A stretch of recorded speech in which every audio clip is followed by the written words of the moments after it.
The string of PR failures that began with issuing flat, strong denials by everyone involved came from Vrabel, Russini, and The Athletic. I mean, The Athletic has a lot of mud on them for how they handled this from the get-go with this strong, unequivocal statement of support.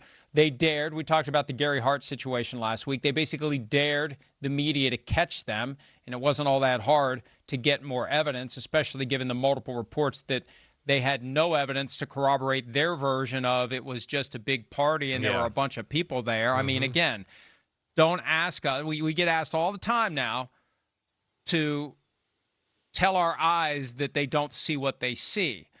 That only works for certain people. And even then, it may not be working for much longer, but we'll see. But I don't want to digress. I don't want to go down any paths that are going to Stay on target. Yeah, thank you.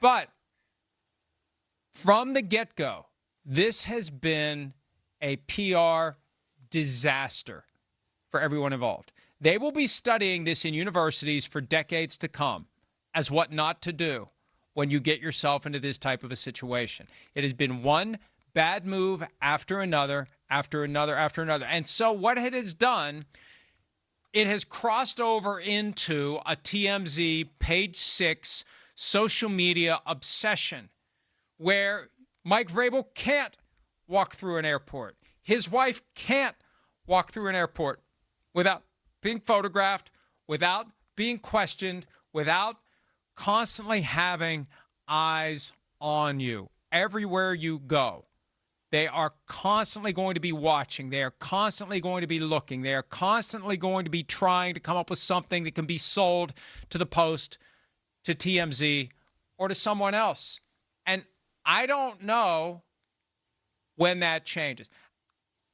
It'll change at some point. Like, remember when, and you were a teenager then, the whole Tonya Harding, Nancy Kerrigan thing, I just remember that becoming this ultimate frenzy. It was the biggest story in the world. Biggest sports story, biggest story, all the stuff and intrigue. I mean, that's an extreme example of something that becomes a massive crossover, everyone's talking about its story. It eventually died down. Now, the two are always remembered for that. That's the problem. This may be like a tattoo on the permanent record of Mike Vrabel, that you're never going to be able to say the name without people thinking of that thing, just like with Tonya Harding and Nancy Kerrigan. Even though Kerrigan was the victim, you can never remove yourself from that. Totally. That label, that vibe. And that's really the question going forward for the Patriots from a football standpoint. Yeah, that's right. Is it going to be sustainable? Because when's the last time we've had a head coach in the NFL or any sport that has reached this kind of level of notoriety? Is it sustainable for him to be a coach in the NFL when you have crossed over into this realm that we've never seen an NFL coach occupy in the 105-year history of the sport? That's the real question. I think it's a good question, Mike. You're right. I don't know. I can't think of a coach that's crossed over to this way, to this high profile of a story that's kind of taken the country by storm, whether you like football or not. I can't think of a scenario here. So this is going to be a good experiment. And I think the way this year goes a little bit, will maybe dictate Mike Vrabel's future. And do more stories come out? Is there more distractions? Can he handle the questions all year long? Will he snap in week 7 when he's still being asked about it and then do something bad off of that? Will the players feel that Mike Vrabel's different as compared to last year? I mean, this is a big stressful moment for Mike Vrabel, who, it's crazy. I mean, was entrenched as one of the top coaches in football. I mean, we're biggest fans, Mike Vrabel. I mean, damn, I'm at the combine saying I think you're the master of game management and all of that. I think the world of the guy coaching a football team. I do, but he's made a major life mistake here, and now we got to see if it actually affects him coaching the football team, because it's crossed over. It's there, and it is. It's going to be a lot of pressure on Mike Vrabel because of this situation this year. Well, a major life mistake, and we all make mistakes, the handling of it has been subpar at best. And that's what becomes a problem. Gary mentioned Bill Belichick. It was a year ago that this whole Belichick, Jordan Hudson thing became. Yeah, okay, right. Like, yeah. But I don't like think. This. I mean, that was more her than him. Yeah. And he wasn't coaching in the NFL when it happened. I think if he'd been coaching in the NFL when it happened, you get a different story altogether. He's coaching in North Carolina. He's phased out of the NFL. The NFL's moved on. It's a different feeling altogether. This is the guy who was just coaching in the Super Bowl less than 3 months ago. Guy who is viewed as one of the best coaches in the NFL. And now the name, the face, the vibe, everything. It's crossed over into something that we have not seen an active NFL head coach ever cross over into. And I have to rack my brain to think, am I missing something? Was there some big scandal involving an NFL coach who continued to, I mean, there have been things that have popped up and then kind of disappeared, like the Urban Meyer weird thing that we talked about when this all first came up. That's a good example, exactly. I mean, he got fired not long after that, and it's not like he was a great coach. Yeah, it was clear it was a disaster. He had no business coaching an NFL team. It was a disaster from the get-go. This is an accomplished coach, multiple-time coach of the year, the defending coach of the year, the defending AFC champion. The Patriots believe they got their swagger back after Bill Belichick and Tom Brady, and now the air has come out of the balloon in a way that we have never seen happen before. And these are all fair things to ponder and consider and just, is it sustainable? Gruden was one, right? Is Gary it sustainable? got my ear in Gruden. That's another one. That was a big story. But he was gone. He was gone. You're right. Yes. Yeah. He was gone. He stepped away before it could be. He didn't double down and triple down. He tried to resist it after the first leak to the Wall Street Journal on a Friday, and then they rolled up their sleeves and they came out with more stuff on a Monday, and then he was just gone. He was just gone. It came out, denial, and then more came out, more. Then the pictures last Thursday, and that coincided with taking Saturday off of the draft. And, you know, there's still this, okay, he's back with the team, but when you look at what he said, like, this counseling seems like it's going to be an ongoing thing. What else is he going to miss? How do you take this major life issue and make it fit with a job that consumes your life? I think that's fair to say, because for the coaches who seemingly sign over, especially from the start of training camp until the end of the season, whenever the season may end, they sign over their life to the job. Totally. And everyone around them in their family, now the kids are born into it. It's not like they have a choice, but the spouse knows or should know from the get-go, this is the life that we're going to lead. This is how it's going to be.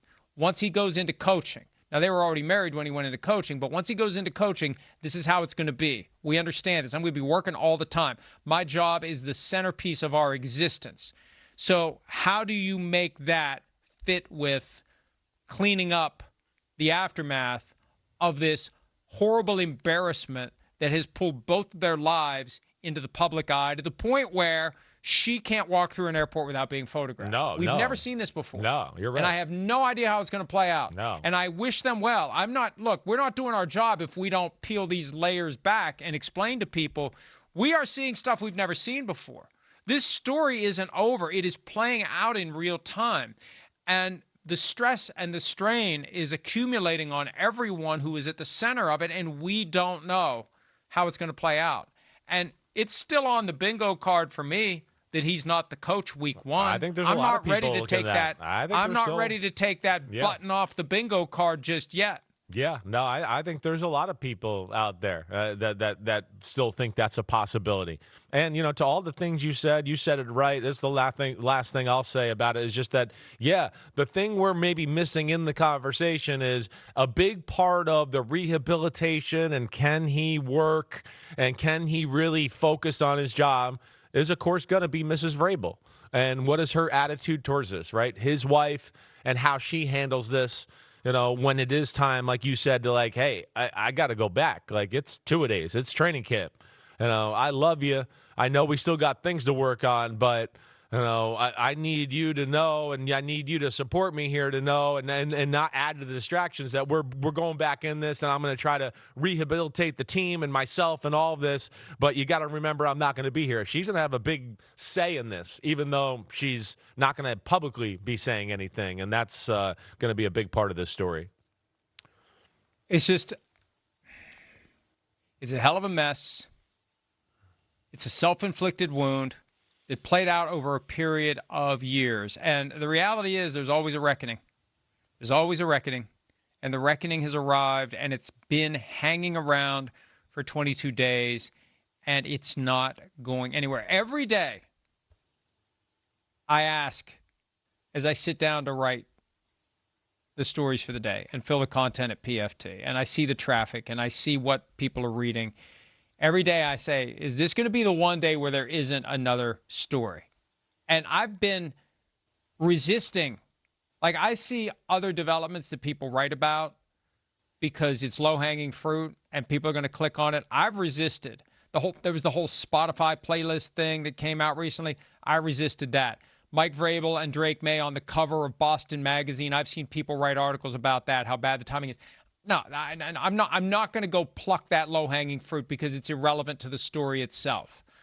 The story itself keeps generating. And, the airport thing, to me, it's a clear sign of the new reality that Mike Vrabel finds himself in.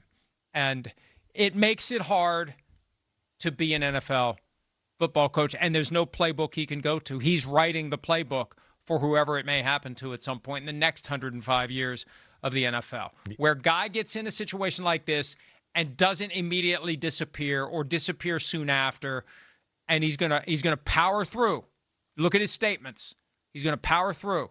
He's gonna show up every day. Well, they're gonna get the best version of him. This is and I just don't know if he can pull it off. That's great.